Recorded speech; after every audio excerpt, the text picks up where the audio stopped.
Hi, I'm Mary Clay with Second Harvest Food Bank of East Tennessee, and this is GoodEaTN Cooking Club Cook-Alongs. In this series, we go through our cooking club recipes step by step, so you can have a live cooking experience wherever you want, whenever you want. Today, I'm going to talk about knife skills and knife safety. If you're a child watching this video, make sure you have adult supervision before using a sharp knife. I'll be using 3 different knives in this video. The first one is a chef's knife. You can tell it's a chef's knife by the shape of the blade. The next knife I'll be using is an adaptive knife. These knives are shaped just like a chef's knife, but they're fully plastic, so you shouldn't hurt yourselves when using these knives. The last knife I'll be using is this wavy chopper, which is just a really fun alternative to the sharp knife or the adaptive knife. Whenever you aren't using your knife, make sure you lay your knife down flat on the cutting board. Never point them at anyone or run while you're holding knives. If you need to walk around the kitchen, make sure you walk with your knife tucked right by your side.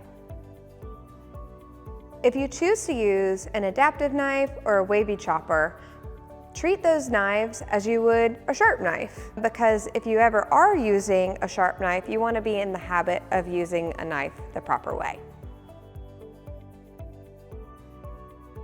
I want everyone watching this video to hold your dominant hand, the hand that you write with, hold your hand in a thumbs up position. This is kind of how you would hold a knife, even if that sounds a little crazy. When I pick up my knife, never touch the sharp part, always touch the top, and I'll be holding it in that thumbs up position, just like I was talking about.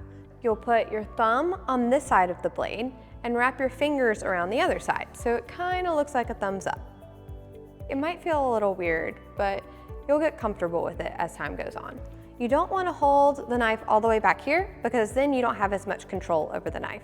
With your non-dominant hand or non-cutting hand, you will make this shape with your hands. Everybody practice that. We call this bear claw or cat claw, whatever you prefer. You need to make sure you use bear claw, because when you tuck your fingers back, you won't cut them. I'll demonstrate cutting with a bell pepper.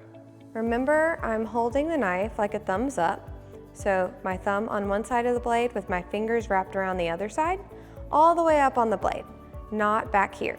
You also don't want to use your finger like this. Even though it might feel comfortable at first, you really don't have that much control over the knife if you hold it this way. This ensures that you have the most control. With your non-cutting hand, you will use bear claw. You're tucking your fingers back so you don't cut your fingers.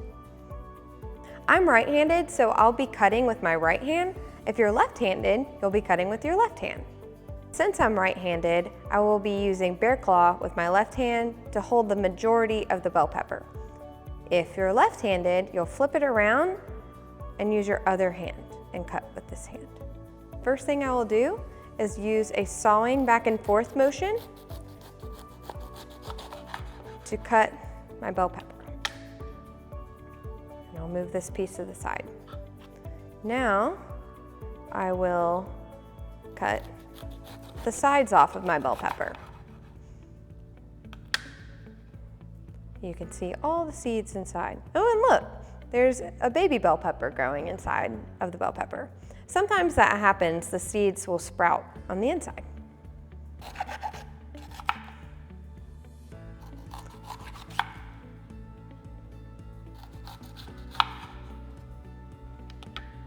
And this will go in the wastebasket. I will show you a couple different knife cuts here. So we have a julienne, which is just cutting into strips. When you cut things, you want to make sure you move the cut pieces out of the way.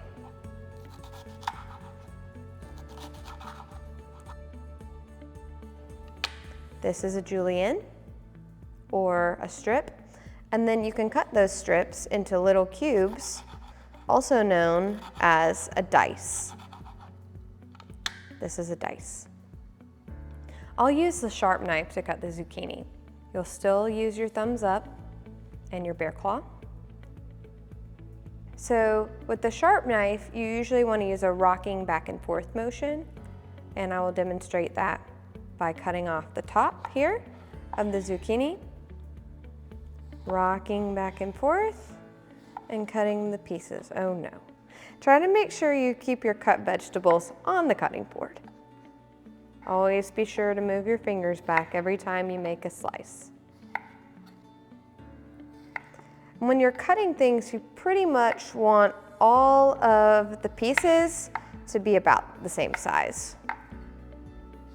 All right, and that is my zucchini. And I can just put that in my bowl. And now I'll also demonstrate cutting a zucchini with this wavy chopper. So the wavy chopper has a nice little grip on it, so you can just hold it like this, and then use your bear claw again. Really, all you have to do is just push down on the wavy chopper. You might have to move it back and forth a little bit. And then it makes these cool wavy shapes. Thanks for watching this video. To watch more of our Good Eatin' Cooking Club cook-alongs, you can subscribe to our YouTube channel. You can also follow Second Harvest Food Bank of East Tennessee on all social media platforms. See you next time.